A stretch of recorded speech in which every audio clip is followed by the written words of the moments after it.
সকালটা শুরু হলো ডাক্তার দেখানো থেকে। না আমার কিছু হয়নি, আমার দিদার যে একটু শরীর খারাপ হয়ে গিয়েছিল তাই জন্য নিয়ে। সো হ্যালো এভরিওয়ান, সবাইকে নতুন একটা ব্লগে ওয়েলকাম জানাই। এটা হচ্ছে বার্থডে ব্লগ। গতকালকে আমার ছোটো ভাইয়ের বার্থডে চলে গেছে, তার জন্যই কিছু স্পেশাল করা। স্পেশাল বলতে যেগুলো খেতে ভালোবাসে সেগুলো রান্না করার চেষ্টা করেছিলাম। যেমনি এখানে ছিল ফ্রাইড রাইস, চিকেন কষা আর স্যারনি, পাঁপড়, মিষ্টি, স্যালাড তো রয়েছে।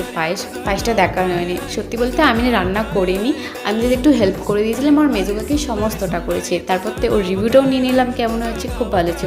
তারপরে আমি খেয়ে দেখলাম সত্যি খুব ভালো হয়েছে। দেন আমরা বেরিয়ে পড়েছিলাম সন্ধেবেলায় কেক আনার জন্য। কেকের দোকানে গিয়ে তো ডিসাইড করতে পারছিল না কোন কেকটা নেবে। তারপরে আমরা বললাম এই কেকটা নেই, এই কেকটা বেস্ট হবে। সত্যি খেতে খুব ভালো ছিল। তারপর ওর বন্ধুরা চলে এলো, বাচ্চা পাটিরা মিলে হই হুল্লোড় করতে করতে সন্ধেটা কাটলো। কেক টেক কাটা হলো।